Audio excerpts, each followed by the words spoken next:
أعوذ بالله من الشيطان الرجيم. بسم الله الرحمن الرحيم. كافها يا عين صاد. محترم حضرات، میں بلا تاخیر معزز مہمان فضیلت الشیخ دکتور عبدالغفار صاحب سلفی حفظہ اللہ، جو ہمارے بیچ میں محتاج تعارف نہیں ہیں، بنارس سے ہمارے بیچ تشریف فرما ہیں، اور الحمدللہ اس وقت پورے ہندوستان میں آپ مختلف علاقوں میں دعوتی دورے الحمدللہ آپ کر رہے ہیں۔ تدریس کے ساتھ ساتھ شام میں مختلف گاؤں اور مختلف قریوں اور علاقوں کا دورہ، اور وہاں کتاب اللہ اور سنت رسول اللہ کی واضح تعلیمات سے عوام الناس کو روشناس کرانا بڑی ذمہ داری کے ساتھ الحمدللہ آپ ادا کر رہے ہیں۔ اللہ تعالیٰ سے ہم دعا کر رہے ہیں کہ بار الہا فتنے کے اس دور میں اللہ رب العالمین ہمارے علماء کی حفاظت فرمائے۔ فتنے کے اس دور میں اللہ تعالیٰ کتاب و سنت کے داعیوں کی اللہ تعالیٰ حفاظت فرمائے، اور ہم سب کو سننے سے زیادہ عمل کی توفیق عطا فرمائے، آمین۔ میں بڑے ادب کے ساتھ آپ تمام حضرات کے جو یہاں کے ذمہ داران ہیں، نوجوانان ہیں، جن کی کوششوں سے آج کا یہ پروگرام طے ہوا ہے، سب کا میں شکریہ ادا کرتا ہوں، اور اطراف سے جو بھی ہمارے بیچ میں ہمارے احباب سننے کے لیے یہاں جمع ہیں، ان تمام لوگوں کا شاہ پور مغلانی نوجوانان اہل حدیث کی طرف سے، اور یہاں جو مدرسہ ہے مدرسہ مصباح العلوم، اس کے تمام ذمہ داران کی طرف سے آئے ہوئے تمام حاضرین کا ہم تہ دل سے شکریہ ادا کرتے ہیں، اور تمام لوگوں کے حق میں اللہ تعالیٰ سے دعا کرتے ہیں کہ اللہ تعالیٰ سب کو ہماری یہاں کی حاضری ہمارے لیے نجات کا ذریعہ بنائے۔ شیخ ڈاکٹر عبدالغفار صاحب سلفی بنارسی حفظہ اللہ۔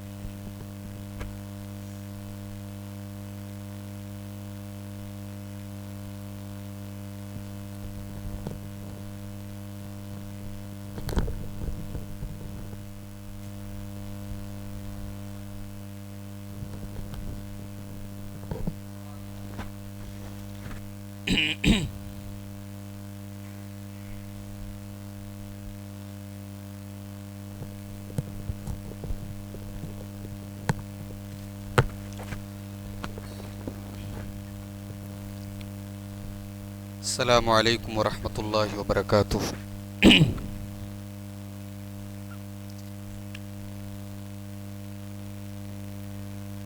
الحمد للہ نحمده ونستعینه ونستغفره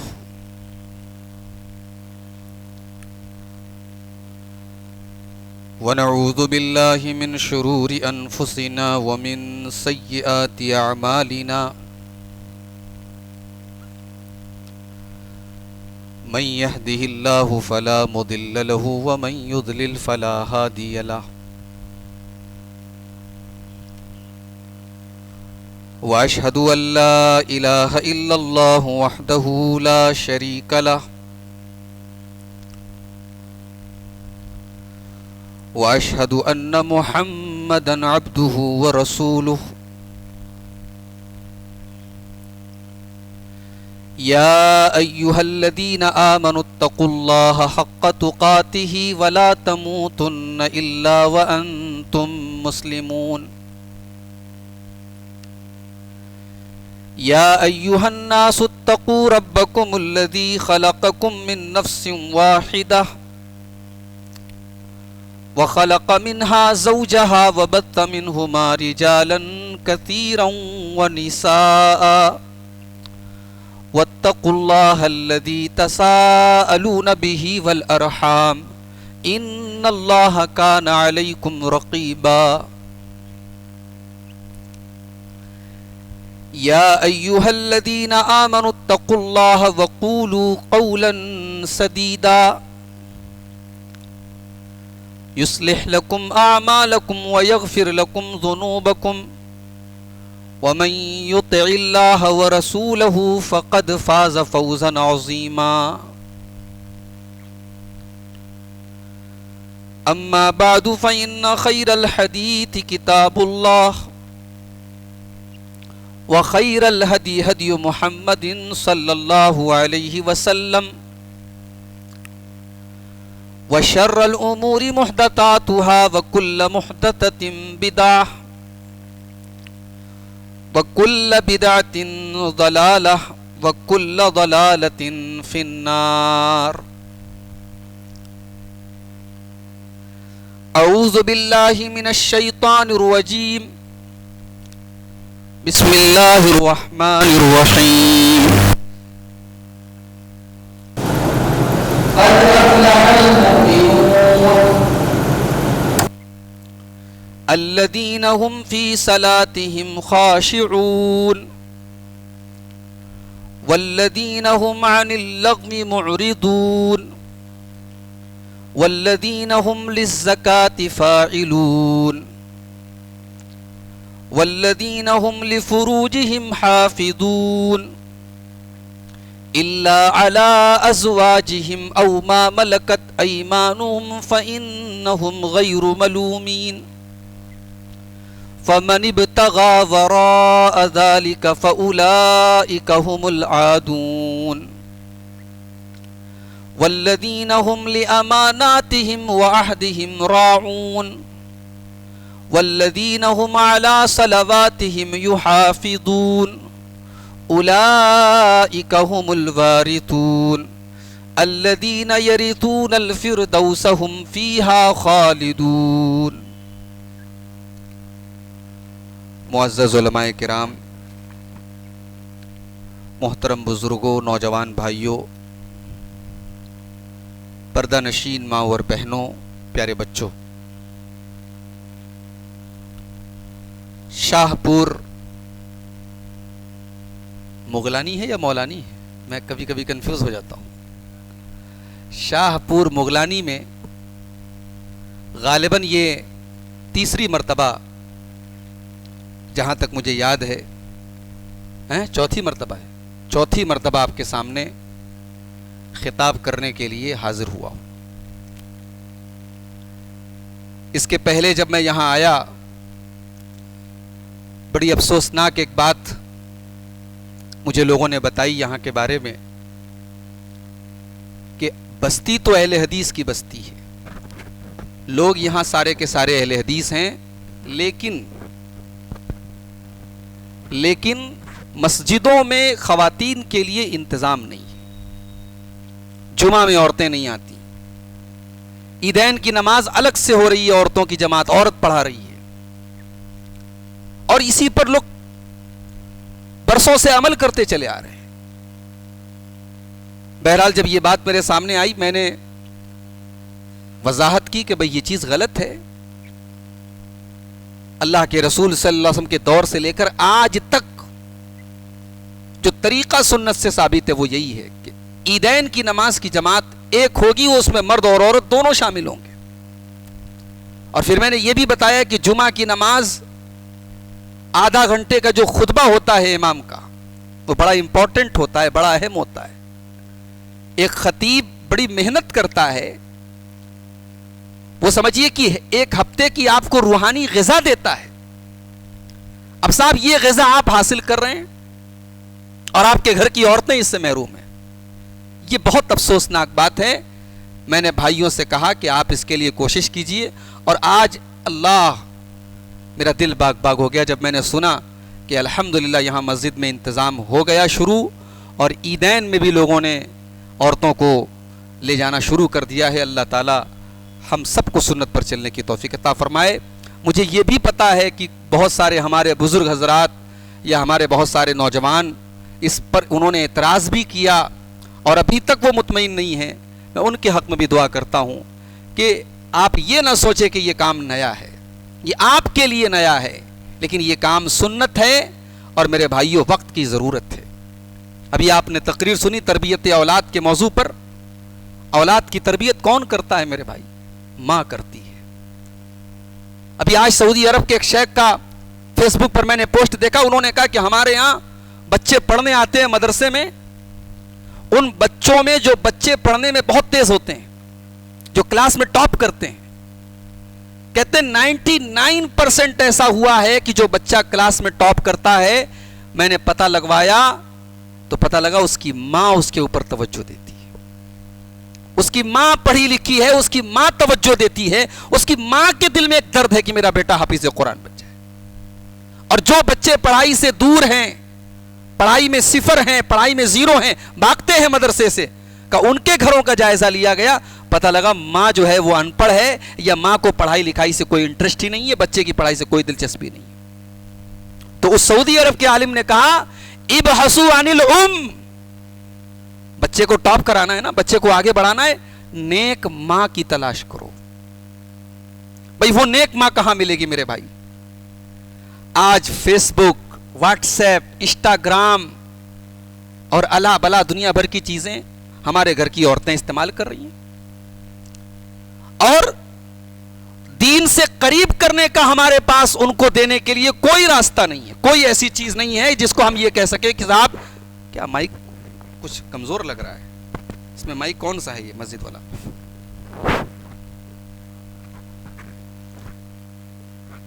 آپ ان کو دین سے قریب کرنے کے لیے کیا کر رہے ہیں میرے بھائی؟ بخاری کی روایت ہے, اللہ کے نبی کے پاس عورتیں آتی ہیں, ذرا تصور کیجئے گا, ذرا غور کیجئے گا, اللہ کے پیارے نبی کے دور کی عورتوں کو کتنی فکر ہوتی تھی دین کی. نبی اکرم کے پاس آتی ہیں اور کہتی ہیں اے اللہ کے نبی ذهب الرجال بحدیثک, اے اللہ کے پیارے نبی مرد حضرات تو آپ کی باتیں سن لیتے, ہمارا کیا ہوگا؟ سارے دین کی باتیں تو مرد حضرات لے کے چلے جائیں گے, اے اللہ کے نبی ہم دین کب سیکھیں گے, ہم کو دین کی باتیں آپ کب سکھائیں گے؟ غور کیجئے, عورت آ کر کے کہہ رہی اللہ کے رسول سے. اللہ کے پیارے نبی نے عورتوں کے لیے ہفتے میں ایک دن متعین کیا, اور بخاری کے الفاظ ہیں, امام بخاری اس حدیث کو لا کر کے یہ باب بھی قائم کرتے ہیں کہ عورتوں کی نصیحت کے لیے الگ سے ایک مجلس قائم کرنا بھی سنت ہے. اللہ کے پیارے نبی صلی اللہ علیہ وسلم ہفتے میں ایک دن خاص کرتے ہیں, اور اس میں عورتوں کو جا کر کے تقریر کرتے ہیں, نصیحت کرتے ہیں, اور اسی تقریر میں اللہ کے نبی کہتے ہیں کہ جس عورت کے 2 بچے آگے بڑھا دیے اس نے, یعنی اللہ کو پیارے ہو گئے, 2 بچے بچپن میں انتقال کر گئے, تو وہ دونوں بچے اپنی ماں کو جہنم کی آگ سے بچائیں گے. میرے بھائیوں, واللہ یہ خوشی کی بات ہے کہ آپ کے گاؤں کے لوگوں نے, آپ کے علاقے کے لوگوں نے یہ پہل کی ہے. اللہ اس پر آپ سب کو قائم رکھے. قرآن مجید کے 18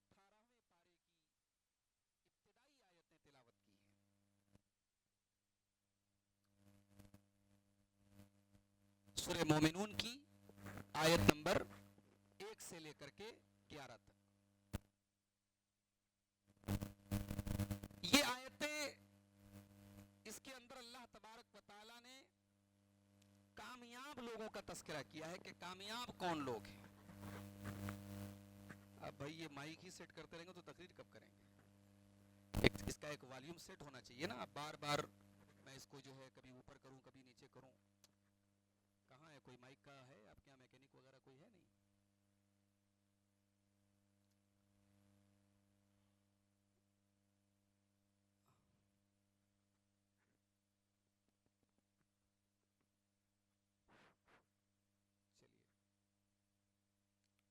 تو قرآن کریم کے 18ویں پارے کی شروعات کی آیات ہے, آیت نمبر 1 سے لے کر کے 11 تک. آئیے پہلے ان آیتوں کا ترجمہ دیکھ لیتے, پھر ہم ایک ایک چیز پر انشاءاللہ ڈسکس کریں گے, اور مختصر سے وقت میں انشاءاللہ اہم باتیں آپ کے سامنے بیان کی جائیں گی. بسم اللہ الرحمن الرحیم. قد افلح المؤمنون, یقیناً کامیاب ہیں ایمان والے. قد افلح المؤمنون, الذین هم فی صلاتهم خاشعون, جو اپنی نمازوں کے اندر خشوع اور خضوع اختیار کرتے ہیں. والذین هم عن اللغو معرضون, اور جو لغو چیزوں سے بچتے ہیں، لغو چیزوں سے دور رہتے ہیں. والذین هم للزکاة فاعلون، اور جو زکوٰۃ ادا کرتے ہیں. والذین هم لفروجهم حافظون، اور جو اپنی شرمگاہوں کی حفاظت کرتے ہیں. الا علی ازواجہم او ما ملکت ایمانہم فانہم غیر ملومین، سوائے اپنی بیویوں کے اور اپنی باندیوں کے، اپنی کنیزوں کے، تو ان کے ساتھ اپنی شہوت پوری کرنے والوں کے اوپر کوئی ملامت نہیں ہے، کوئی حرج نہیں ہے. والذین هم لاماناتہم وعہدہم راعون، اور جو اپنی امانتوں کو پورا کرتے ہیں اور اپنے وعدوں کا لحاظ کرتے، اپنے وعدوں کو پورا کرتے ہیں. والذین هم علی صلواتہم یحافظون، اور جو اپنی نمازوں کی حفاظت کرتے ہیں. اولئک هم الوارثون، یہی لوگ وارث ہوں گے. الذین یرثون الفردوس، یہ جنت الفردوس کے وارث بنیں گے. ہم فیہا خالدون، اور وہ جنت الفردوس کے اندر ہمیشہ رہیں گے.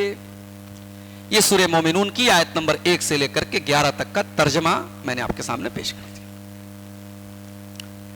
اس میں سب سے پہلی بات اللہ نے کہا کامیاب ہو گئے. قد افلحا، فلاح یاب ہو گئے، فلاح پالی. فلاح کا لفظ سمجھتے ہیں کہ نہیں آپ؟ وہ بلریا گنج والا جامعۃ الفلاح کی بات نہیں کر رہا ہوں. فلاح کے معنی کامیابی، سکسیس. مؤذن 5 ٹائم کی اذان میں بھی یہی صدا تو دیتا ہے، حی علی الفلاح، آ جاؤ کامیابی کی طرف. کامیابی کا مطلب کیا ہوتا ہے؟ کامیابی کا مطلب ہوتا ہے انسان کو اپنا مطلوب مل جائے، انسان کو اپنی منزل مل جائے، انسان کو اپنا ٹارگٹ مل جائے، یہی فلاح ہے. اب ایک سوال پیدا ہوا کہ مومن کا ٹارگٹ کیا ہے، مومن کے لیے کامیابی کیا ہے، مومن کیا چاہتا ہے؟ قرآن کھولو، سورہ آل عمران کی آیت نمبر 185 اٹھا لو. اللہ نے وہاں پر کلیئر کر دیا کہ کامیابی کس چیز کا نام ہے. فرمایا کل نفس ذائقۃ الموت، میرے بندو ہر جاندار کو مرنا ہے، ہر نفس کو موت کا مزہ چکھنا ہے. وَإِنَّمَا تُوَفَّوْنَ أُجُورَكُمْ يَوْمَ الْقِيَامَةِ، اور تم سب کو اللہ کے پاس جانا ہے اور اپنے پورے عمل کا تم کو پورا بدلہ دیا جائے گا. فَمَنْ زُحْزِحَ عَنِ النَّارِ وَأُدْخِلَ الْجَنَّةَ فَقَدْ فَازَ. میرے بندو اللہ کی بارگاہ میں جس کو جہنم سے بچا لیا جائے گا اور جس کو جنت میں ڈال دیا جائے گا وہی کامیاب ہونے والا ہے. جو جہنم سے بچ گیا اور جو جنت میں چلا گیا وہی کامیاب ہونے والا ہے. وَمَا الْحَيَاةُ الدُّنْيَا إِلَّا مَتَاعُ الْغُرُورِ، اور میرے بندو یہ دنیا تو دھوکے کا سامان ہے. کیا پتا چلا؟ پتا یہ چلا کہ دنیا میں غریب آدمی تھا، مزدور آدمی تھا، بڑی محنت کی روٹی کھاتا تھا، بڑی بیماریوں سے جوجھا کرتا تھا، بڑی تکلیفیں اٹھایا کرتا تھا. دنیا کی نظر میں وہ ایک ناکام انسان تھا. لیکن کل قیامت کی جب اللہ کی بارگاہ میں جائے گا اور اللہ کی طرف سے یہ اعلان کیا جائے گا میرے بندے تیرے لیے جنت کے دروازے کھول دیے گئے، تو جنت میں چلا جا. وہ دنیا کا ناکام انسان اللہ کی بارگاہ میں کامیاب ہو گیا. اور دنیا میں کروڑوں کی بلڈنگوں میں عیش و آرام کی اور لگزری لائف گزارنے والا اور عیش و آرام کی زندگی گزارنے والا، دنیا کی ہر نعمتوں میں کا مزہ لینے والا، کل جب اللہ کی بارگاہ میں جائے گا اور اللہ اس سے کہے گا میرے بندے تیرے حق میں تو جہنم کا فیصلہ کر دیا گیا ہے، تو جنت میں نہیں جائے گا، تو جہنم میں جائے گا. دنیا کا وہ کامیاب انسان اللہ کی بارگاہ میں ناکام ہو جائے گا. اب آ جاؤ قرآن کے 18ویں پارے کی پہلی آیت پر. قد افلح المؤمنون، کامیاب ہو گئے ایمان والے، یعنی وہ لوگ جن کی ہم کوالٹی آگے بیان کرنے جا رہے ہیں، جن کی صفات ہم بیان کرنے جا رہے ہیں، جن کی وشیشتائیں ہم بیان کرنے جا رہے ہیں، یہ خوبیاں جن کے اندر پیدا ہو جائیں گی وہ اللہ کی بارگاہ میں کامیاب ہونے والے لوگ ہیں، وہ جنت میں جانے والے لوگ ہیں، وہ جہنم سے بچ جانے والے لوگ ہیں. اگر جنت میں جانا ہے اور جہنم سے بچنا ہے، اللہ نے کہا یہ خوبیاں اپنے اندر پیدا کرو. اب اللہ نے ٹوٹل 8 خوبیاں بیان کی ہیں. دعا کرو اللہ یہ 8 خوبیاں ہم سب کے اندر پیدا فرما دے. پہلی خوبی قد افلح المومنون، کامیاب ہو گئے ایمان والے. پہلی شرط ہے ایمان والا ہونا چاہیے. آج ہمارے یہاں تو برادریوں پر ناز ہوتا ہے، میں تو سید ہوں، میں تو نبی کے خاندان کا ہوں، جہنم کی آگ مجھے چھو نہیں سکتی. ارے تو تو نبی کے خاندان کا ہے، تو تو نبی کے خاندان کا کہتا ہے، پتہ نہیں ہے بھی کہ نہیں ہے. وہ تو نبی کا بیٹا تھا، نوح علیہ السلام کا بیٹا. جب طوفان آیا نوح علیہ السلام کا بیٹا کنعان ان کی آنکھوں کے سامنے ڈوبنے لگا. حضرت نوح علیہ السلام نے بڑے درد کے ساتھ کہا یا بنی ارکم معنا، اے میرے بچے تو ہماری کشتی میں آ جا.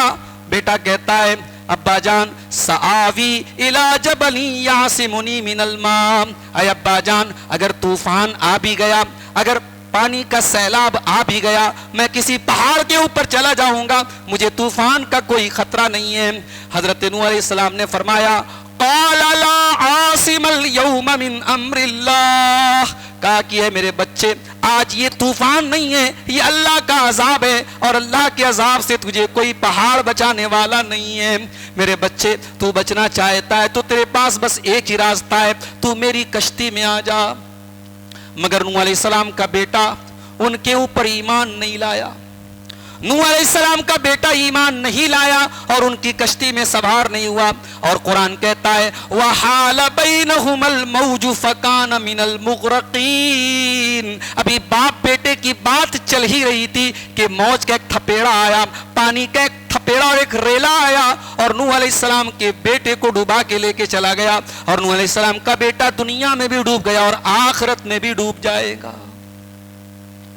شاعر کہتا ہے بغاوت پر ہوا مادہ تو ڈوبے نوح کا بیٹا، بغاوت پر ہوا مادہ تو ڈوبے نوح کا بیٹا، یہاں نام و نسب کی برتری سے کچھ نہیں ہوتا.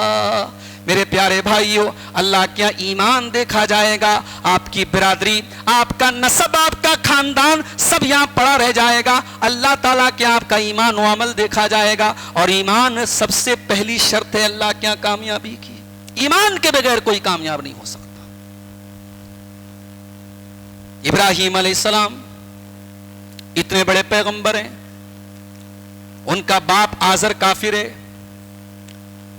اپنے باپ کے لیے ابراہیم علیہ السلام دعا کرتے ہیں کہ اللہ تو میرے باپ کو بخش دے.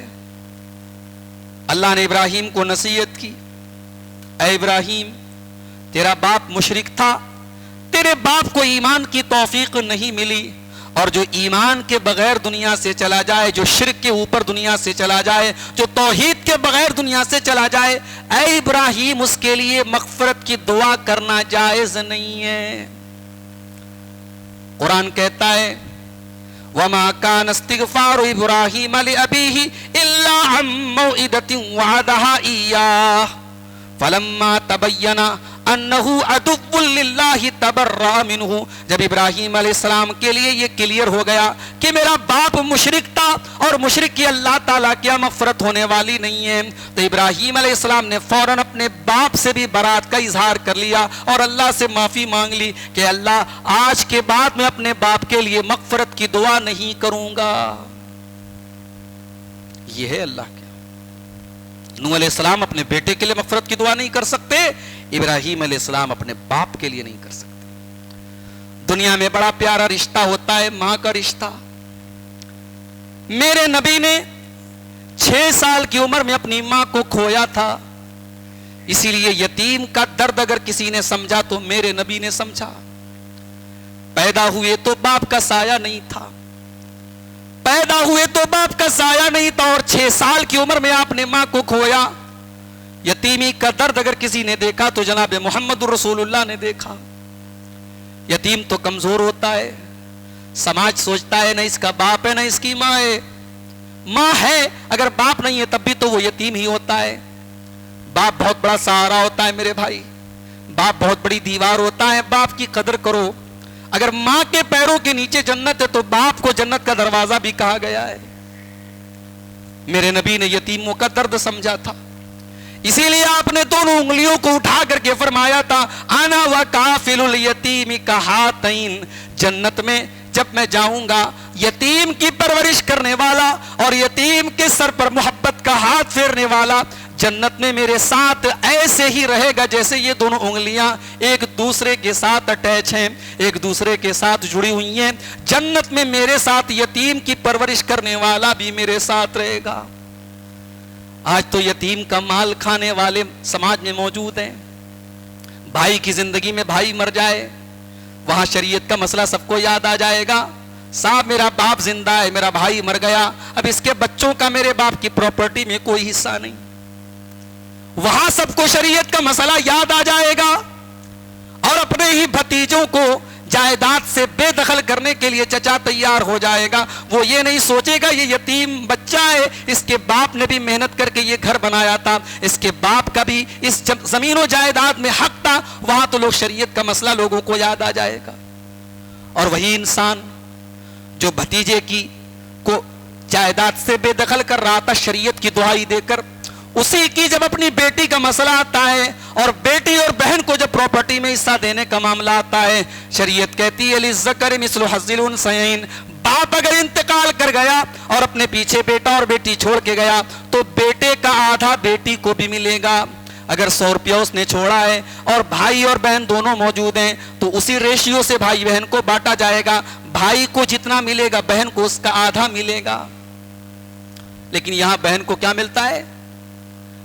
ابھی ایک صاحب نے بتایا کہ ایک آدھ جوڑی کپڑا مل جاتا ہے، 1 کلو مٹھائی مل جاتی ہے، جا بہن تے خوش رہو۔ اور صاحب پکے اہل حدیث سے ایک دم سینے پر ہاتھ باندھتے ہیں، آمین بہت زور سے بولتے ہیں۔ کیا ہے بھائی صاحب؟ شریعت کو ہم نے کھلواڑ بنا کے رکھا ہے، اپنے مقصد کے لیے ہم استعمال کرتے ہیں شریعت کو، جہاں ہمارا مفاد ہے۔ ہاں ہمارے سسرال میں زمین بک رہی ہے، وہاں ہم فوراً دوڑیں گے، صاحب میری بیوی کا بھی تو حق ہے، میری بیوی تو اپنے باپ کی بیٹی ہے، چلو لاؤ پیسہ لاؤ ہم کو۔ تو اپنے مفاد کے لیے ہم شریعت کا استعمال کرتے ہیں میرے پیارے ساتھیوں۔ اللہ کے نبی یتیم تھے، یتیموں کا درد سمجھتے تھے، اسی لیے یتیم کا مال حرام طریقے سے کھانے والوں کے بارے میں قرآن کہتا ہے ان الذین یاکلون اموال الیتامی ظلما انما یاکلون فی بطونہم نارا، جو لوگ یتیم کا مال ناجائز طریقے سے کھاتے ہیں، جو یتیموں کا مال یتیموں کا حق مار لیتے ہیں، وہ اپنے پیٹ میں جہنم کی آگ بھر رہے ہیں۔ میرے نبی یتیم تھے، ماں کو 6 سال کی عمر میں کھویا تھا، لیکن ماں کی محبت اور ماں کی ممتا یاد آتی تھی۔ ایک مرتبہ اللہ کے پیارے نبی اپنے صحابہ کو لے کر کے مدینہ سے کچھ دور ابوا نام کی ایک جگہ تھی، وہاں پر آپ کی ماں آمنہ کی قبر تھی، آپ صحابہ کو لے کر کے وہاں پہنچے۔ صحیح مسلم کے الفاظ ہیں، اللہ کے پیارے نبی اپنی ماں کی قبر پر صحابہ کو لے کر کے پہنچے، اور جب ماں کی قبر پر پہنچے ماں کی ممتا یاد آئی، ماں کا پیار یاد آیا، ماں یاد آئی، اور اللہ کے نبی اپنی ماں کی قبر پہ جا کر کے زار و قطار اور رونے لگے، اور صحابہ کرام نے بھی اپنے نبی کی آنکھوں میں آنسو دیکھا تو صحابہ کرام بھی رونے لگے۔ پھر اللہ کے نبی نے فرمایا او لوگو، میں نے اپنے رب سے اجازت مانگی تھی کہ اے اللہ کیا میں اپنی ماں کے لیے مغفرت کی دعا کر سکتا ہوں؟ فلم یؤذن لی، اللہ نے میری ماں کی مغفرت کی دعا کرنے کی مجھے اجازت نہیں دی۔ او لوگو، تم تو کہتے ہو میرے نبی کو ہر چیز کا اختیار تھا، اللہ نے فیصلہ کر دیا کہ اے میرے نبی تجھ کو ہر چیز کا اختیار نہیں ہے، تجھ کو جو بھی اختیار ملا ہے، جو ہم نے دیا ہے بس اتنا ہی تجھے اختیار ملا ہے، جہاں ہمارا فیصلہ ہو جائے گا وہاں پھر تجھے کوئی اختیار باقی نہیں بچے گا۔ اللہ نے منع کر دیا کہ اے نبی تو اپنی ماں کے لیے مغفرت کی دعا نہیں کر سکتا، ابراہیم اپنے باپ کے لیے مغفرت کی دعا نہیں کر سکتے، نوح علیہ السلام اپنے بیٹے کے لیے مغفرت کی دعا نہیں کر سکتے، اور ہمارے پیارے نبی آخری نبی جناب محمد رسول اللہ صلی اللہ علیہ وسلم اپنی ماں کے لیے مغفرت کی دعا نہیں کر سکتے۔ اللہ کی نظر میں ایمان کی ویلو یہ ہے میرے بھائی، آج ہمیں یہ ایمان فری میں ملا ہے، اس لیے اس ایمان کی قدر نہیں ہے۔ کوئی اس ایمان کو لے جا کر کے مزاروں پہ جا کر کے برباد کر رہا ہے، کوئی کالا اور لال پیلا تعویذ پہن کر کے اس ایمان کو برباد کر رہا ہے، کوئی جادو اور شیطانی عمل کر کے اس ایمان کو برباد کر رہا ہے. میرے بھائیوں، ایمان کی حفاظت کرو، توحید کی حفاظت کرو. اللہ نے یہ پیشانی ہمارے بدن میں سب سے ٹاپ پر رکھی ہے، اور اس پیشانی کی عزت اسی میں ہے، اس ماتھے کی عزت اسی میں ہے کہ اس ماتھے کو اگر جھکایا جائے تو اللہ کی چوکھٹ پر جھکایا جائے. میرے پیارے ساتھیوں، اللہ نے کامیاب لوگوں کی پہلی صفت بیان کی، قد افلح المومنون، کامیاب ہیں ایمان والے. دوسری چیز، الذین هم فی صلاتهم خاشعون، ایمان والے تو کامیاب ہیں. اب ایمان والوں کے اندر کون سی کوالٹی ہونی چاہیے؟ ایمان والے تو ہم سب ہیں، ماشاءاللہ بڑے کا گوشت کھا رہے ہیں، اس سے بڑھ کے ایمان کی نشانی کیا ہوگی؟ میرے بھائیوں، ایمان والے کون ہیں؟ اللہ نے فرمایا الذین هم فی صلاتهم خاشعون، جو اپنی نمازوں کے اندر خشوع اور خضوع اختیار کرتے ہیں، جو اپنی نمازوں کے اندر ڈرتے ہیں اللہ سے. ہماری نماز کیسی ہے؟ جو نہیں پڑھتے ہیں وہ تو اللہ رحم کرے، جو پڑھ بھی رہے ہیں وہ بیچارے بس آ کر کے ایک فارمیلٹی پوری کر رہے ہیں، کھانا پوری کر رہے ہیں. آئے مسجد میں، نماز پڑھی، امام صاحب بیچارے عشاء کی نماز 5 رکعت پڑھا دیے، پوری پبلک نے بھی 5 رکعت پڑھ دی، کوئی بیچارہ ٹوکنے والا نہیں، کوئی سبحان اللہ کہنے والا نہیں کہ امام صاحب عشاء میں 5 رکعت کب سے ہو گئی. امام صاحب نے سلام پھیر دیا تو پیچھے سے لوگ کہہ رہے ارے مولوی صاحب نے 5 رکعت پڑھا دی. دنیا دل کہیں ہے، دماغ کہیں ہے. میرے پیارے ساتھی، یہ نماز، علامہ ابن کثیر اس آیت کی تفسیر میں لکھتے ہیں، اللہ نے یہ نہیں کہا کہ نماز پڑھنے والے کامیاب ہیں، اللہ نے فرمایا الذین هم فی صلاتهم خاشعون، کامیاب تو وہ لوگ ہیں جو اپنی نمازوں کے اندر خشوع اور خضوع اختیار کرتے ہیں. علامہ ابن کثیر لکھتے ہیں اس کا مطلب یہ کہ جو نماز کے اندر اپنے آپ کو فارغ کر دے، نماز کے اندر اپنے دل اور دماغ کو کنسنٹریٹ کر دے، نماز کے اندر کہیں اور اس کا دل نہ لگا رہے، کہیں اور اس کا دماغ نہ لگا رہے. اور اگر کوئی چیز آپ کو ڈسٹرب کر رہی ہے تو شیطان اس چیز کو ہتھیار بنا رہا ہے. اگر آپ کی دکان آپ کی نماز میں آ رہی ہے تو دکان آپ کے لیے آزمائش بن رہی ہے. میرے بھائی، اگر آپ کا کاروبار آپ کی نماز میں ذہن میں آ رہا ہے تو آپ کا کاروبار آپ کے لیے آزمائش بن رہا ہے. اگر آپ کے بچے اور آپ کی بیوی کا خیال آپ کو ذہن میں آ رہا ہے تو آپ کے بچے اور آپ کی بیوی آپ کے لیے امتحان بن رہے ہیں. یہ نماز تو وہ چیز ہے.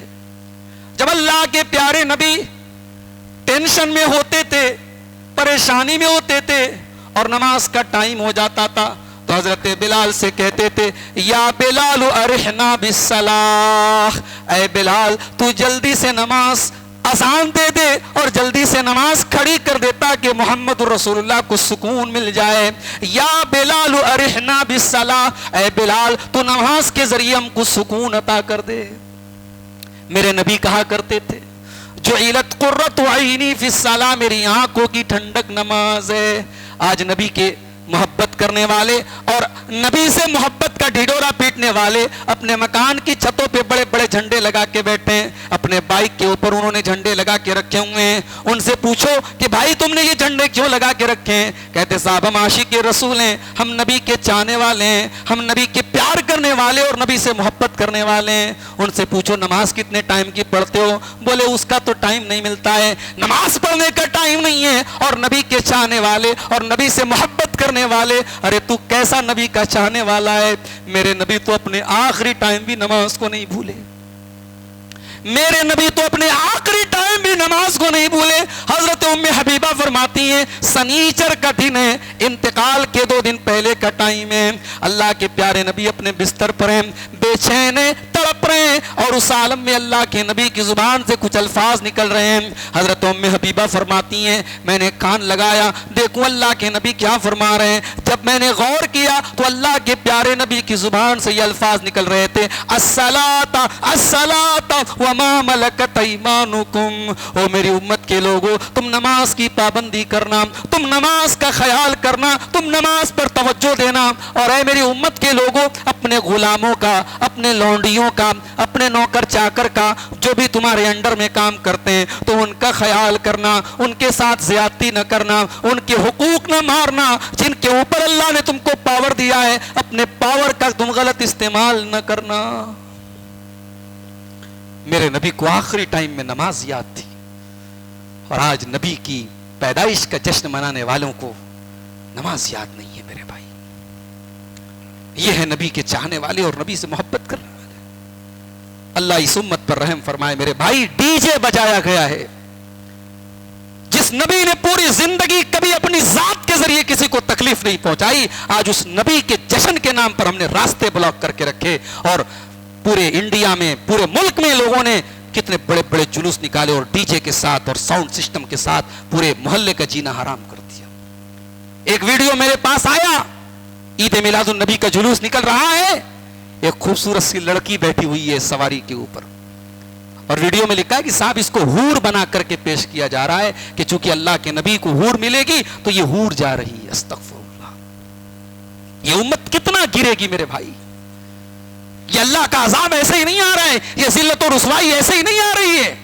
اور شرم تو آتی ہے مجھے ان لوگوں کے اوپر جو اپنے آپ کو عالم کہتے ہیں، ان علماء سو کے اوپر جنہوں نے اپنے پیٹ کی دکانوں کو چلانے کے لیے ان تمام بدعات و خرافات کو پروموٹ کیا ہے اور امت کو اس جہالت کے پیچھے لگا کے رکھا ہے۔ شرم آنی چاہیے ان کو۔ انہوں نے کیا قرآن و حدیث پڑھا ہے، امت کو کس راستے پر وہ لے کے جا رہے ہیں میرے بھائیوں۔ شرم آنی چاہیے، چلو بھر پانی میں ڈوب مرنا چاہیے۔ نبی کو آخری ٹائم میں نماز یاد ہے، آخری ٹائم، آخری نماز اللہ کے نبی نے مغرب کی پڑھائی تھی، عشاء کی نماز کا ٹائم ہے۔ اما عائشہ فرماتی ہیں حضرت بلال آتے ہیں، اے اللہ کے رسول اذان ہو چکی ہے، اقامت کا وقت ہو چکا ہے، اے اللہ کے نبی لوگ آپ کا انتظار کر رہے ہیں۔ آپ نے فرمایا بلال پانی لاؤ، پانی لاؤ، میں غسل کروں گا، اس کے بعد میں نماز پڑھنے چلوں گا۔ پانی لایا گیا، اللہ کے پیارے نبی نے غسل کیا، اور غسل کرنے کے بعد بخاری کے الفاظ ہیں فَذَهَبَ لِيَنُوءَ فَأُغْمِيَ عَلَيْهِ، اللہ کے پیارے نبی جب اٹھنے لگے تو بے ہوش ہو کے گر پڑے۔ ہوش آیا، سوال پوچھا اصل الناس، اے بلال کیا لوگوں نے نماز پڑھ لی ہے؟ لا هم ينتظرونك یا رسول اللہ، اے اللہ کے نبی لوگ آپ کا انتظار کر رہے ہیں۔ پھر آپ نے پانی منگوایا، پھر آپ نے غسل کیا، اور پھر آپ کھڑے ہوئے اور پھر بے ہوش ہو کر کے گر پڑے۔ تین مرتبہ ایسا ہوا، آپ نے دیکھا کہ میرے اندر اب مسجد میں جانے کی طاقت نہیں ہے، میرے اندر اب مسجد میں جانے کی سکت نہیں ہے۔ آپ نے فرمایا مروا ابا بکر فلیصلی بالناس، جاؤ ابو بکر سے کہہ دو وہ لوگوں کو نماز پڑھائے۔ نبی کی زندگی پر، نبی کے مصلی پر اگر کوئی کھڑا ہوا تو ابو بکر صدیق کھڑے ہوئے، اور 17 ٹائم کی نمازیں ابو بکر صدیق رضی اللہ تعالیٰ عنہ نے نبی کی زندگی میں پڑھائی۔ جمعرات کے دن کی عشاء سے لے کر کے سوموار کے دن کی فجر تک 17 ٹائم کی نمازیں حضرت ابو بکر صدیق نے پڑھائی تھی۔ اور جب آخری دن تھا حیات مبارکہ کا، سوموار کا دن تھا، 12 ربیع الاول کی تاریخ تھی، ایک ہمارے پڑوسی ملک میں ایک بیوقوف آدمی ہے،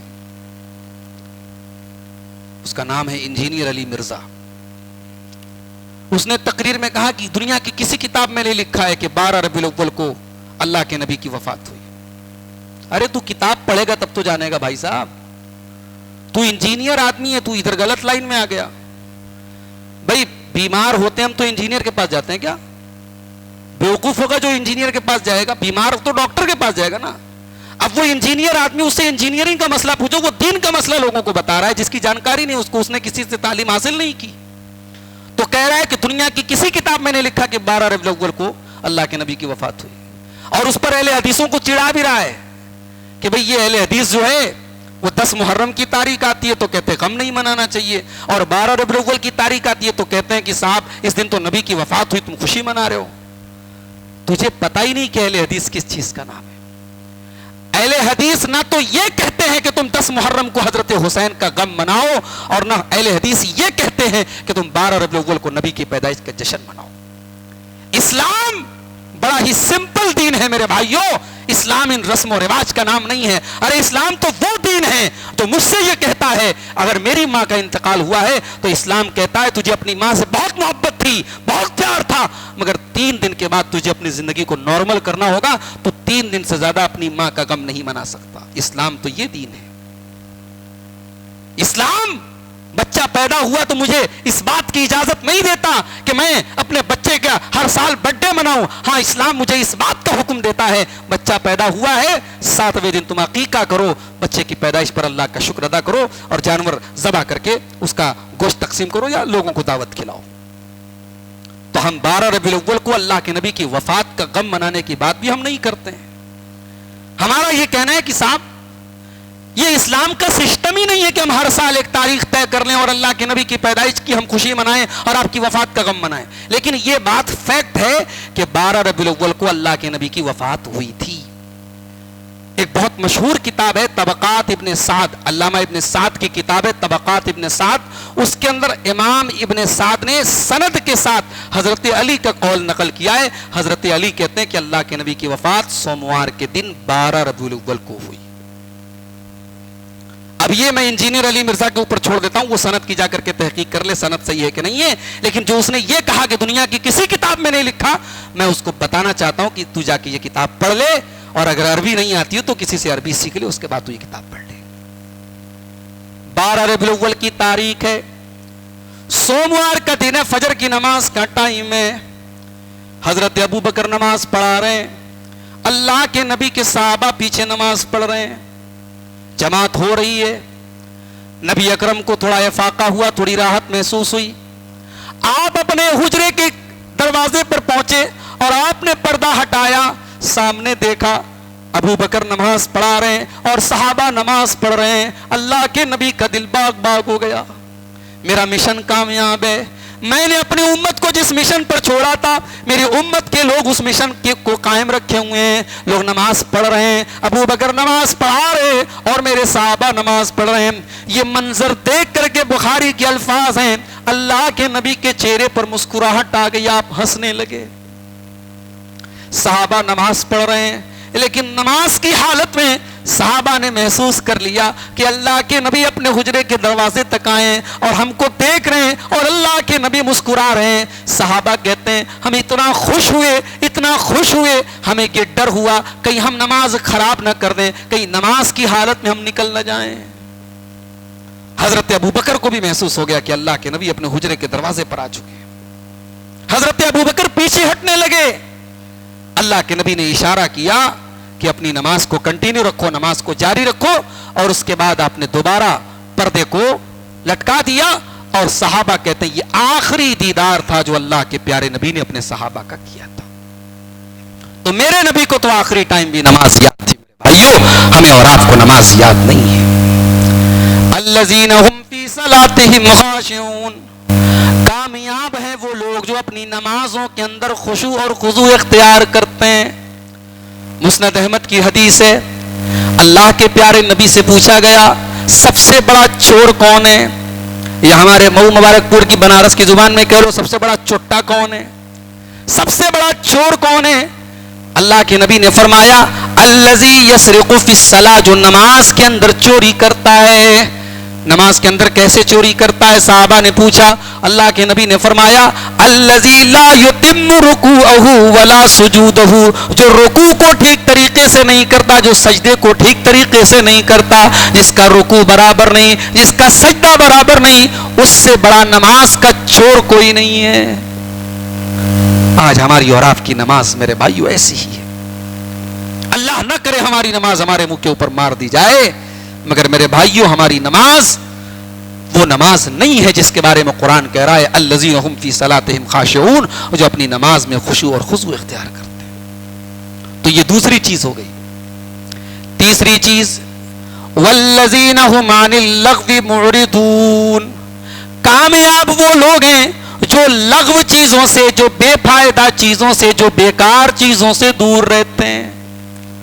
میرے نوجوان ساتھیوں, میں یہ تو نہیں کہتا کہ موبائل خراب چیز ہے, میں یہ بھی نہیں کہتا واٹس ایپ خراب چیز ہے, فیس بک خراب چیز ہے, یوٹیوب خراب چیز ہے, مگر میں یہ ضرور کہتا ہوں اگر آپ کو رات کو 2 بجے تک یوٹیوب چلانے کی عادت ہے, فیس بک چلانے کی عادت ہے, ہو سکتا ہے آپ کوئی اچھی چیز دیکھ رہے ہو, میں دلوں کا حال میں نہیں جانتا, اللہ جانتا ہے.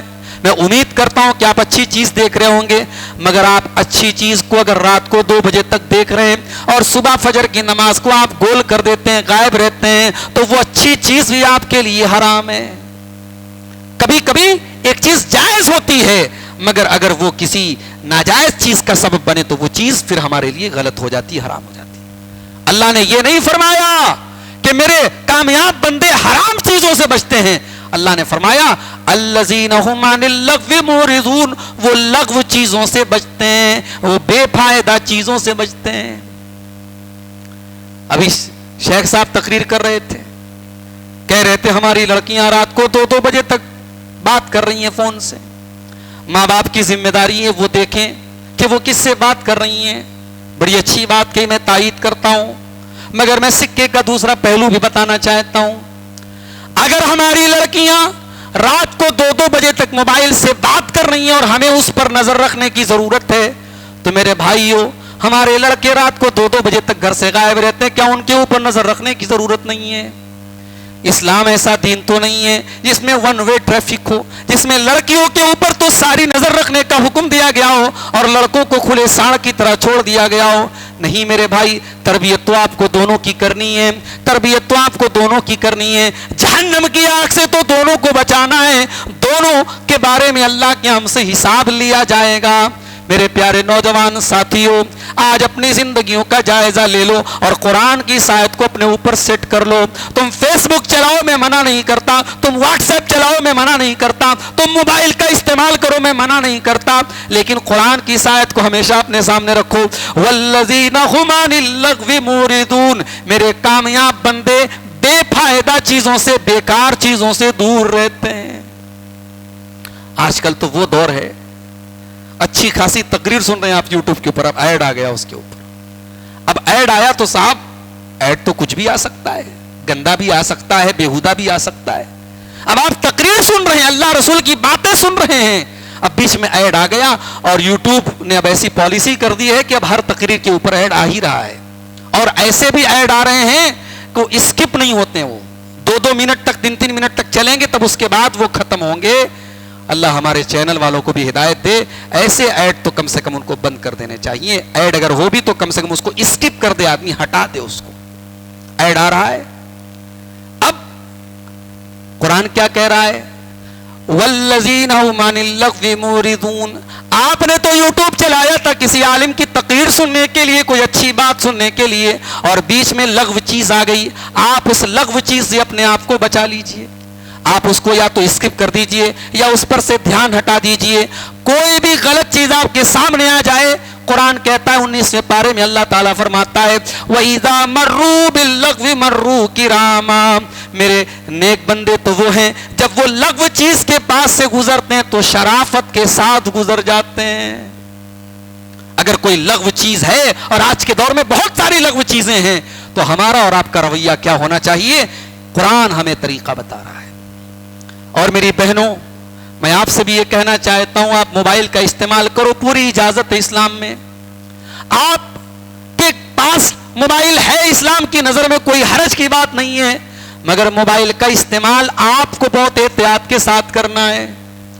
کیونکہ آج ایک لڑکی اگر کسی کے ساتھ مٹھاس کے ساتھ بات بھی کر لیتی ہے تو سامنے والا اس کو غلط سگنل سمجھ لیتا ہے. اگر ایک لڑکی کسی کے ساتھ میٹھے لہجے میں بات کر لے تو اس کو بھی غلط نیت رکھنے والے غلط چیز, غلط مقصد سمجھتے ہیں. اسی لیے قرآن کریم میں اللہ تعالیٰ نے مسلمان عورتوں کو اگر بات کرنا پڑ جائے کسی غیر محرم سے تو بات کرنے کا طریقہ بھی اللہ نے بتایا. فرمایا فلا تخزان بالقول فیطمع الذی فی قلبہ مرض.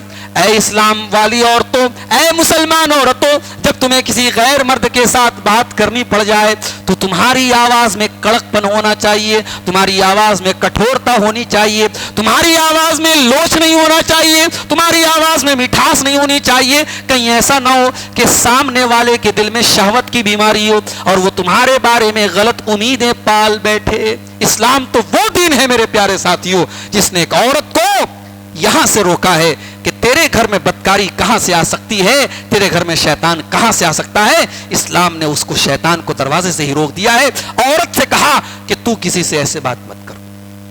اور مردوں سے کیا کہا گیا؟ صرف عورتوں سے نہیں کہا گیا, مردوں سے بھی کہا گیا. مردوں سے کیا کہا گیا؟ قل للمؤمنین یغضوا من ابصارہم ویحفظوا فروجہم، اے نبی ایمان والے مردوں سے کہہ دو جب وہ راستے میں چلا کریں تو اپنی نگاہوں کی حفاظت کریں. نگاہوں کی حفاظت صرف راستے میں چلنے کے ٹائم نہیں کرنا ہے، موبائل چلانے کے ٹائم بھی کرنا ہے، یوٹیوب چلانے کے ٹائم بھی کرنا ہے، فیس بک چلانے کے ٹائم بھی کرنا ہے. میرے پیارے نوجوان ساتھیوں، قرآن کریمی کامیاب لوگوں کی تیسری پہچان بتا رہا ہے، والذین هم عن اللغو معرضون، میرے کامیاب بندے لغو چیزوں سے دور رہتے ہیں. 3 چیزیں ہو گئیں. نمبر 4 چوتھی چیز، والذین هم للزکاة فاعلون، کامیاب لوگ زکات ادا کرتے ہیں. اب یہاں ایک سوال پیدا ہوا، زکات تو مدینہ میں فرض ہوئی ہے، زکات تو سن 2 ہجری میں فرض ہوئی ہے، اور سورہ مومنون تو مکہ میں نازل ہوئی، ابھی تو زکات کا حکم بھی نہیں آیا تھا، تو یہاں کون سی زکات کی اللہ تعالیٰ بات کر رہا ہے؟ بات سمجھ میں آئی کہ نہیں آئی؟ بھئی زکات تو ابھی فرض ہی نہیں ہوئی ہے، زکات تو مدینہ میں فرض ہوئی ہے، آیت تو مکی ہے، سورت تو مکی ہے، تو یہاں کس زکات کا ذکر ہو رہا ہے؟ تو علامہ ابن کثیر لکھتے ہیں کہ یہاں زکات کا 2 مطلب ہو سکتا ہے. زکات کا مطلب یہاں عام صدقہ خیرات بھی ہو سکتا ہے. ابھی زکات تو فرض نہیں ہوئی ہے، لیکن اللہ کی راہ میں تم جو بھی صدقہ خیرات دیتے ہو، چونکہ اس سے تمہارے گناہ صاف ہوتے ہیں، معاف ہوتے ہیں، اور زکات کا مطلب یہ ہوتا ہے صاف کرنا، پاک کرنا. اس لیے اللہ تعالیٰ نے عام صدقہ خیرات کو یہاں پر زکات کہا ہے. اور علامہ ابن کثیر لکھتے ہیں کہ زکات کا دوسرا مطلب یہاں پر یہ ہے کہ اپنے نفس کو پاک کرنا، اپنے اندر کی گندگیوں کو پاک کرنا. قد افلح من زکاہا وقد خاب من دساہا، اللہ نے قرآن کے 30ویں پارے میں فرمایا کامیاب ہیں وہ لوگ جو اپنے نفس کو پاک کرتے ہیں، اور ناکام ہیں وہ لوگ جو اپنے نفس کو گندا کرتے ہیں، اپنے نفس کو نجاست میں اور غلاظت میں ڈالتے ہیں.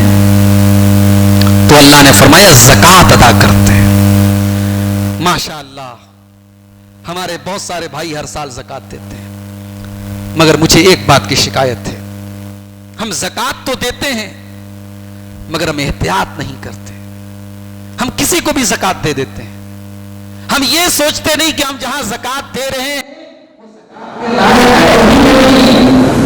اور پھر ہم یہ بھی نہیں سوچتے کہ ہمارے مال کی کتنی زکات ہے. بس ایک اندازہ ہم نے لگایا کہ صاحب ہم 1 لاکھ روپیہ کما رہے ہیں، چلو 2500 روپیہ ہم دے دیا. ایسا نہیں کرنا چاہیے. آپ کو زکات کا کیلکولیشن کرنا چاہیے. آپ کی پوری جو مالیت ہے، جو آپ کی کیپٹل ہے، اگر آپ بزنس کرتے ہیں تو آپ کی دکان میں جو مال رکھا ہے وہ بھی آپ کا کیپٹل ہے، آپ کے گھر میں جو کیش رکھا ہے وہ بھی آپ کا کیپٹل ہے، آپ کے بینک میں جو پیسہ ہے وہ بھی آپ کا کیپٹل ہے. ہاں، جو پیسہ آپ کو لوگوں کو دینا ہے وہ آپ مائنس کریں گے اور اس کی آپ زکات نکالیں گے. زکات کے مسئلے کو اور اچھے طریقے سے اگر آپ سمجھنا چاہتے ہیں، خاص طور سے جو کاروبار جو لوگ کرتے ہیں، میں ان کو ایک مشورہ دوں گا. ہمارے بنارس میں جامعہ سلفیہ بہت بڑا ادارہ ہے، وہاں کے ناظم اعلیٰ شیخ عبداللہ سعود سلفی صاحب نے کتاب لکھی ہے زکات کے مسائل. بڑی آسان سی کتاب ہے، اور چونکہ مولانا عبداللہ سعود صاحب ساڑی کا بہت بڑا کاروبار کرتے ہیں، ان کو کاروبار کا تجربہ ہے، ایکسپیرینس ہے. انہوں نے کاروباری لوگوں کو کیسے زکات نکالنا ہے اس میں پورا فارمولا انہوں نے دیا ہے. ایک بار آپ وہ کتاب ضرور پڑھ لیں، اردو میں اور ہندی میں دونوں زبانوں میں موجود ہے وہ کتاب. زکات آپ حساب کر کے میرے بھائی نکالیں. اور زکات میں اگر آپ چوری کریں گے، ہمارے پاس ایسے بھی لوگوں کے فون آئے، شیخ صاحب ہم تو انڈین گورنمنٹ کو ٹیکس دیتے ہیں، ہر سال ہم انکم ٹیکس دیتے ہیں، ہم کیوں زکات دیں؟ میں نے کہا بھائی صاحب زکات کوئی ٹیکس نہیں ہے، زکات کوئی ٹیکس نہیں ہے، زکات آپ کے مال میں اللہ کا حق ہے. اسی لیے اللہ نے قرآن میں زکات کو حق کہا ہے. والذین فی اموالہم حق معلوم، میرے نیک بندوں کے مال میں ایک حق متعین ہوتا ہے، جو غریبوں کا حق اللہ تعالیٰ نے ان کے مال میں رکھا ہے. میں نے کہا جو مال آپ کا اپنا ہے ہی نہیں اس کو آپ کہہ رہے ہیں ٹیکس ہے. آپ جو کما رہے ہیں اس کا 2.5% آپ کو زکات میں دینا ہی دینا ہے، وہ آپ کا ہے ہی نہیں ہے. میری ماں بہنوں، اگر آپ کے پاس سونے چاندی کے زیورات ہیں اور آپ کا سونے کا زیور 85 گرام سے زیادہ ہے اور چاندی کا زیور 595 گرام سے زیادہ ہے، تو آپ کو اس کا 2.5% آپ کو دینا ہے. اگر آپ کے پاس کیش رقم نہیں ہے تو زیور کو بیچ کے دینا ہے، لیکن آپ کو دینا ہے. آپ کے اللہ کے چھوٹ نہیں ملے گی، صاحب ہم تو زیور پہننے کے لیے استعمال کرتے تھے، آپ کو اس کی بھی زکات نکالنا ہے۔ تو اللہ نے چوتھی صفت کیا بیان کی؟ میرے کامیاب بندے کون ہیں؟ جو زکات ادا کرتے ہیں۔ پہلی صفت ایمان والے ہوتے ہیں، دوسری صفت نماز کے اندر خشوع اور خضوع اختیار کرتے ہیں، تیسری چیز لغو چیزوں سے بچتے ہیں، اور چوتھی چیز زکات ادا کرتے ہیں۔ نمبر 5 والذین هم لفروجہم حافظون، اور کامیاب ہے وہ بندے جو اپنی شرمگاہوں کی حفاظت کرتے ہیں۔ یہ اس وقت سب سے ٹف کام ہے۔ یہ سوچو، یہ آیت صحابہ کے دور میں اتر رہی ہے، نبی کے دور میں اتر رہی ہے، جس دور میں نکاح بالکل آسان تھا، کوئی بارات کا چکر نہیں تھا، کوئی جہیز کا چکر نہیں تھا، کوئی لمبے چوڑے خرچ کا چکر نہیں تھا، اور ایک نہیں 4 شادیوں کا ماحول تھا۔ اس زمانے میں یہ آیت اتری ہے۔ آج تو نکاح مشکل ہو چکا ہے، زناکاری آسان ہو چکی ہے، حرام تعلقات سماج میں بڑھتے چلے جا رہے ہیں۔ میرے پیارے ساتھیوں، آج کے دور میں یہ چیز تو اور بڑا چیلنج بن چکی ہے۔ اللہ فرماتا ہے کامیاب ہے میرے وہ بندے جو اپنی شرمگاہ کی حفاظت کرتے ہیں، جو اپنے آپ کو زنا سے بچاتے ہیں، جو اپنے آپ کو لواطت سے بچاتے ہیں۔ ہاں، اسلام یہ تو نہیں کہتا، آپ کو شرمگاہ کے غلط استعمال سے منع بھی کر رہا ہے، لیکن جائز طریقہ بھی بتا رہا ہے۔ الا علی ازواجہم او ما ملکت ایمانہم فانہم غیر ملومین۔ نکاح کر کے، شادی کر کے آپ اپنی بیوی کو لے کر کے آئیں، اللہ تعالیٰ نے نکاح کا حلال طریقہ آپ کو دیا ہے، آپ حلال طریقے سے اپنی خواہشات کو پورا کریں۔ زنا کو اللہ نے حرام قرار دیا ہے۔ تو یہ بڑی اہم چیز ہے، اپنی شرمگاہ کی حفاظت کریں۔ اب یہاں پر وہ حدیث آپ اپنے سامنے رکھیے۔ اللہ کے پیارے نبی فرماتے ہیں من یضمن لی ما بین لحییہ وما بین رجلیہ یضمن لہ الجنہ۔ 2 چیزوں کی مجھے تم گارنٹی دے دو، میں تمہیں جنت کی گارنٹی دیتا ہوں۔ ایک اپنی زبان کی تم ضمانت لے لو، ایک اپنی شرمگاہ کی ضمانت لے لو، زناکاری سے بچنے کی گارنٹی لے لو، اور زبان کی حفاظت کی گارنٹی لے لو۔ ازمن لہ الجنہ، میں تمہیں جنت کی گارنٹی دیتا ہوں۔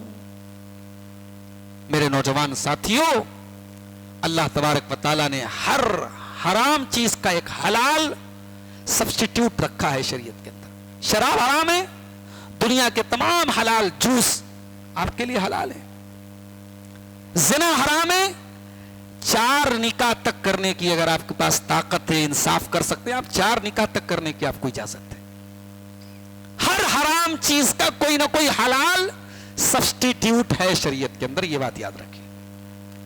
سود حرام ہے، بیاج حرام ہے، لیکن کاروبار حلال ہے، آپ کروڑوں کا کاروبار کریں، کوئی مسئلہ نہیں ہے۔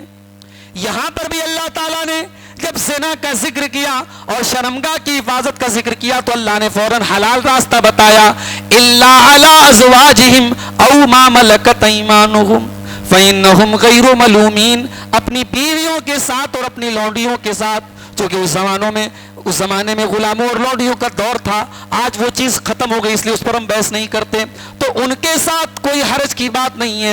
فَمَنِ ابْتَغَىٰ وَرَاءَ ذَلِكَ فَأُولَٰئِكَ هُمُ الْعَادُونَ۔ اب یہ حلال طریقہ چھوڑ کر جو حرام طریقہ اپنائے گا، اللہ نے کہا وہی حد سے تجاوز کرنے والا ہے۔ علامہ امام شافعی رحمۃ اللہ علیہ اس آیت سے ایک استدلال کرتے ہیں کہ ہمارے بہت سارے نوجوانوں کے اندر ایک برائی ہوتی ہے کہ وہ ہاتھ سے زنا کرتے ہیں۔ وہ ہاتھ سے زنا کرنے والی جو چیز ہے اس کی حرمت پر یہ آیت دلیل ہے۔ میں چونکہ بچے بھی ہیں اور عورتیں بھی ہیں، میں بہت کھول کر کے بات نہیں کر رہا ہوں، آپ میری باتوں کو سمجھیں کہ ہاتھ سے جو زنا کرنے کا نوجوانوں میں ایک چلن ہے، اس کے اوپر بھی، اس کے حرام ہونے کے اوپر یہ آیت دلیل ہے۔ اللہ نے فرمایا فَمَنِ ابْتَغَىٰ وَرَاءَ ذَلِكَ فَأُولَٰئِكَ هُمُ الْعَادُونَ، کہ اس حلال طریقے کو چھوڑ کر باقی جتنے طریقے اپنائے جائیں، چاہے وہ زنا کا طریقہ ہو، چاہے وہ مرد کا مرد کے ساتھ جو غلط تعلق قائم کرنے کا آج کے دور میں چلا ہے چلن، یہ تمام شکلیں جو ہیں اللہ نے فرمایا فَأُولَٰئِكَ هُمُ الْعَادُونَ، یہ سب حد سے تجاوز ہے جو اللہ معاف نہیں کرے گا۔ جانتے ہو آج دنیا کی عدالتوں نے اس کو پرمیشن دے دی ہے، کوئی مرد کسی مرد کے ساتھ شادی کر لے تو دنیا کی عدالتیں کہہ رہی کہ صاحب اس میں کوئی کوئی حرج کی بات نہیں ہے، لیکن میرے رب کی عدالت میں اس کو گندا کام کہا گیا ہے، اور یہ گندا کام سب سے پہلے لوط علیہ السلام کی قوم نے کیا تھا، اور لوط علیہ السلام کی قوم کے لوگ اس گندے کام میں اتنے پاگل ہو گئے تھے کہ اللہ نے قرآن کے 14ویں پارے میں فرمایا لَعَمْرُكَ إِنَّهُمْ لَفِي سَكْرَتِهِمْ يَعْمَهُونَ، اے میرے نبی آپ کی زندگی کی قسم لوط علیہ السلام کی قوم کے لوگ اس گناہ کے اندر اتنے اندھے ہو گئے تھے کہ اپنی مستی میں وہ اندھے ہو گئے تھے۔ اے نبی آپ کی زندگی کی قسم، پورے قرآن میں اللہ نے کسی اور کی زندگی کی قسم نہیں کھائی ہے، اللہ نے کھائی ہے تو اپنے حبیب، اپنے نبی، ہم سب کے نبی جناب محمد رسول اللہ صلی اللہ علیہ وسلم کی زندگی کی قسم کھا کے کہا کہ اے نبی یہ لوگ اس گناہ کے اندر اندھے ہو گئے۔ اللہ ہم سب کی حفاظت فرمائے۔ آج نوجوانوں میں یہ چیز بھی عام ہو رہی ہے میرے پیارے ساتھیوں، اللہ نے کہا کہ حلال طریقہ چھوڑ کر، جو بیوی کے ساتھ جائز طریقہ ہے اس کو چھوڑ کر باقی جتنے طریقے ہیں وہ سب حرام ہیں اور وہ سب حد سے تجاوز ہے۔ کتنی چیزیں ہو گئیں؟ 5 چیزیں ہو گئیں۔ نمبر 6 والذین هم لأماناتهم وعہدهم راعون، 6 اور 7 کا تذکرہ اللہ نے ایک ہی آیت میں کر دیا۔ کامیاب ہیں وہ لوگ جو اپنی امانتوں کو پورا کرتے ہیں اور اپنے وعدے کو پورا کرتے ہیں۔ امانت کا مطلب کیا ہوتا ہے؟ امانت کا مطلب یہی ہے، مسجد کا پیسہ آپ کے پاس رکھ دیا جائے 1000 روپیہ، تو وہ 1000 روپیہ جب آپ سے واپس مانگا جائے تو آپ یہ نہ کہیں کہ اٹھ گیا۔ کئی جگہ ایسا آیا معاملہ، مسجد کا پیسہ رکھا گیا اور ضرورت پڑنے پر مانگا گیا تو مسجد کا خزانچی کہہ رہا ہے کہ ارے وہ تو پیسہ اڑ گیا۔ یہ ہے امانت میں خیانت۔ آپ کے پاس جو امانت رکھی ہے، آپ اس امانت میں کسی بھی طریقے کا تصرف کرنے کی اجازت نہیں ہے آپ کو۔ اگر میں نے آپ کو سونے کی انگوٹھی تھی کہ یہ امانت کے طور پر آپ کے پاس رکھی، تو آپ وہ سونے کی انگوٹھی استعمال نہیں کر سکتے، کیونکہ میں نے آپ کو استعمال کرنے کی اجازت نہیں دی تھی۔ آپ کسی کو دے نہیں سکتے، آپ بیچ نہیں سکتے، آپ بیچ کر کے اس کی دوگنی قیمت مجھ کو دے دیں تب بھی آپ امانت میں خیانت کرنے والے کہلائیں گے۔ اور امانت کی جب بات آئی ہے میرے پیارے ساتھیوں، تو یہاں پر ایک بات اور سمجھ لو، ذمہ داریاں بھی امانت ہیں، ذمہ داریاں بھی امانت ہیں۔ مسجد کا متولی اگر کوئی ہے وہ بھی اپنے کندھے پر امانت لے کے چل رہا ہے، مدرسے کا ناظم ہے اپنے کندھے پر امانت لے کے چل رہا ہے۔ مجھے یہاں کے نوجوانوں نے بتایا کہ یہاں جو مدرسہ چل رہا تھا اس کو یہ لوگ اور ترقی دینا چاہتے، اللہ ان کے جذبات کو قبول فرمائے۔ میں تمام بھائیوں سے بھی گزارش کروں گا کہ ان نوجوانوں کا تعاون کریں، ان کے پاؤں کو مضبوط کریں۔ اس ادارے کو تعلیم کی ضرورت ہے میرے بھائی، اور اس ادارے میں، اس علاقے میں اگر انشاءاللہ دینی تعلیم کا ایک اچھا بندوبست ہو گیا تو میں امید کرتا ہوں کہ آنے والے 5-10 سالوں میں ایک بڑی تبدیلی اس علاقے میں انشاءاللہ آئے گی۔ تو اداروں کے جو ذمہ دار ہیں وہ بھی اپنے کندھے پر امانت لے کے چل رہے ہیں۔ حضرت ابو ذر غفاری اتنے بڑے صحابی ہیں، اللہ کے نبی سے کہتے ہیں کہ اللہ کے نبی مجھے کسی جگہ کی ذمہ داری دے دیجیے، امیر بنا دیجیے۔ اللہ کے نبی نے فرمایا یا ابا ذر انکا ضعیف، اے ابو ذر میں تم کو ذمہ داری نہیں دے سکتا، یہ ذمہ داری بڑی بھاری چیز ہے، اے ابو ذر تم کمزور ہو، تم نہیں اٹھا پاؤ گے۔ میرے بھائیو آج تو لوگ عہدے اور ذمہ داری کو تلاش کرتے ہیں کہ مجھے یہ عہدہ مل جائے۔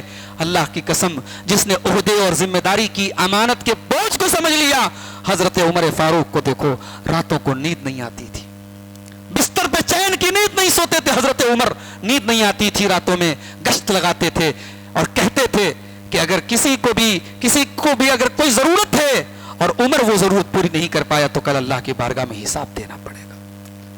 میرے پیارے ساتھیوں، والذین هم لاماناتهم وعہدهم راعون، کامیاب وہ لوگ ہیں جو اپنی امانتوں کو پورا کرتے ہیں۔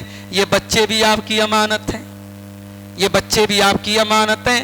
اللہ نے یہ امانت آپ کو دی ہے تاکہ آپ ان بچوں کا حق ادا کریں، ان کو صحیح تعلیم دیں، صحیح تربیت دیں، ان کو جہنم کی آگ سے بچانے کا انتظام کریں، ان کو نبی کی دعائیں سکھائیں، ان کو توحید سکھائیں، ان کو ایمان کی باتیں سکھائیں۔ آج ہمارے بچے کانوینٹ اسکولوں میں پڑھ رہے ہیں، گھر آ کر کے فراٹے دار انگریزی بول رہے ہیں، ہم اسی میں خوش ہیں۔ اچھی بات ہے، فراٹے دار انگریزی بولے آپ کے بچے، کوئی اعتراض کی بات نہیں۔ آپ کا بچہ فراٹے دار انگریزی بھی بولے اور جب میں اس سے یہ پوچھوں کہ بتا تیرے رسول کا نام کیا ہے تو اس کی زبان سے فوراً محمد صلی اللہ علیہ وسلم کا نام آئے.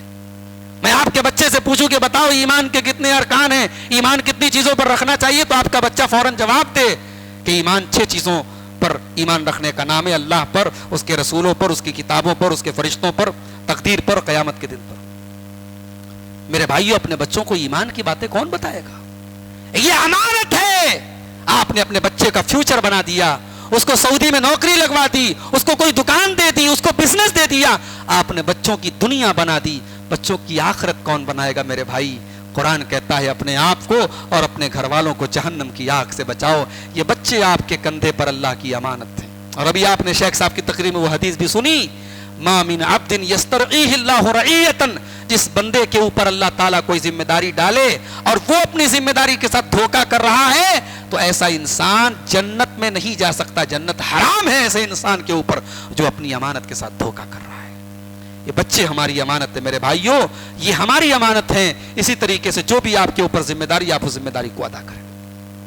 7ویں چیز, وعہدہم راعون, اور کامیاب وہ لوگ ہیں جو اپنے وعدے کے پکے ہوتے ہیں, جو اپنی زبان کے پکے ہوتے ہیں. آج ایک غیر مسلم سے کاروبار کرو, غیر مسلم کا کاروبار زیادہ کھرا ہے, مسلمان سے کاروبار کرو, لمبی داڑھی ہے, ماتھے پر سجدے کا نشان بھی ہے, لیکن کاروبار کرنے میں 2 نمبر کا کام کرتا ہے, اس کی زبان کی کوئی ویلو نہیں ہے. میرے پیارے ساتھیوں, آج حیدرآباد میں جاتا ہوں, بنگلور میں جاتا ہوں, بہت سے مسلمان مجھ کو ملتے ہیں, کہتے ہیں شیخ صاحب جتنی لمبی داڑھی ہے اور جتنا بظاہر دیکھنے میں آدمی متقی نظر آتا ہے, اتنا ہی بڑا فراڈ ہوتا ہے. آج لوگوں نے داڑھیوں کو بدنام کر دیا, لوگوں نے سجدوں کے نشانوں کو بدنام کر دیا, لوگوں نے تقوی اور طہارت کو بدنام کر دیا. میرے پیارے ساتھیوں, اپنی زبان کے پکے بنو, اپنے وعدے کے پکے بنو. کاروبار میں زبان بہت بڑی چیز ہوتی ہے, وعدہ بہت بڑی چیز ہوتی ہے. میرے نبی جناب محمد رسول اللہ صلی اللہ تعالی علیہ وسلم اپنے وعدے کے اتنے پکے تھے کہ جب آپ صفا کی پہاڑی پر چڑھے اور آپ نے لوگوں سے کہا کہ اگر میں تم سے کہوں کہ پیچھے ایک لشکر حملہ کرنے والا ہے تو کیا تم میری بات کی تصدیق کرو گے؟ تو مکہ والوں نے کہا کہ ہاں اے اللہ, اے محمد, ہم آپ کی بات کو مان لیں گے, کیونکہ ہم نے کبھی آپ کو جھوٹا نہیں پایا, ہم نے جھوٹ کبھی آپ کو بولتے نہیں دیکھا. اور اللہ کے نبی کو صادق کہتے تھے وہ لوگ, امین کہتے تھے وہ لوگ, زبان کا سچا اور پکا کہتے تھے, امانت دار کہتے تھے. اس نبی کے امتی ہیں میرے پیارے ساتھیوں ہمیں اور آپ کو بھی اپنے اندر یہ چیزیں پیدا کرنی چاہیے. اور یہاں پر وہ حدیث بھی آپ اپنے سامنے رکھیے. اللہ کے پیارے نبی فرماتے ہیں آیت المنافق 3, منافق کی 3 نشانیاں ہیں. اذا حدث کذب, جب بات کرے تو جھوٹ بولے, وَإِذَا وَعَدَ أَخْلَفَ, اور جب وعدہ کرے تو وعدہ خلافی کرے, وَإِذَا تُمِنَ خان, اور جب امانت رکھی جائے تو خیانت کرے. یہ تینوں نشانی کس کی ہے بولو؟ یہ مومن کی نشانی نہیں, یہ منافق کی نشانی ہے. اس لیے اللہ کہہ رہا ہے کامیاب وہ لوگ ہیں وَعَهْدِهِمْ رَاعُونَ, جو اپنے وعدے کے پکے ہوتے ہیں. 7 چیزیں ہو گئی. 8ویں اور آخری چیز, وَالَّذِينَ هُمْ عَلَى صَلَوَاتِهِمْ يُحَافِظُونَ, اور کامیاب لوگوں کی 8ویں پہچان یہ ہے کہ وہ اپنی نمازوں کی حفاظت کرتے ہیں. شروع میں بھی نماز کا تذکرہ اور آخر میں بھی نماز کا تذکرہ. مومن کی زندگی سے نماز نہیں نکل سکتی. وہ دنیا میں آتا ہے اور جیسے ہی 7 سال کا ہوتا ہے, اللہ کے نبی کہتے ہیں 7 سال کا بچہ ہو جائے تو نماز کی عادت ڈال دو, 10 سال کا ہو جائے اور نماز نہ پڑھے تو اس کی پٹائی کرو. مرتے دم تک, جب تک سانس چل رہی ہے تب تک آپ کو نماز پڑھنا ہے میرے بھائیوں. جس حال میں بھی آپ ہیں اسی حال میں آپ کو نماز پڑھنا ہے. نماز معاف نہیں ہے. ان الصلاۃ کانت علی المؤمنین کتابا موقوتا, نماز اپنے وقت پر فرض ہے. اللہ نے فرمایا کامیاب لوگ اپنی نماز کی حفاظت کرتے ہیں, یعنی نماز ایک قیمتی چیز ہے, ہمیں اس کی حفاظت کرنا ہے. اب یہ 8 چیزیں اگر ہم نے اور آپ نے اپنے اندر پیدا کر لی تو ہمیں کیا ملے گا؟ اللہ نے فرمایا اولئک هم الوارثون, یہ لوگ وارث بنیں گے. کس چیز کے؟ الذین یرثون الفردوس, یہ جنت الفردوس کے وارث بنیں گے. جنت کا سب سے اونچا مقام, سب سے اعلیٰ مقام جنت الفردوس ہے. اللہ کے پیارے اللہ تعالیٰ کہہ رہا ہے کہ یہ لوگ جنت الفردوس کے وارث بنیں گے. اور وارث کا لفظ اللہ نے کیوں استعمال کیا؟ علماء کہتے ہیں کہ جو وارث ہوتا ہے اس کو وراثت سے کوئی محروم نہیں کر سکتا.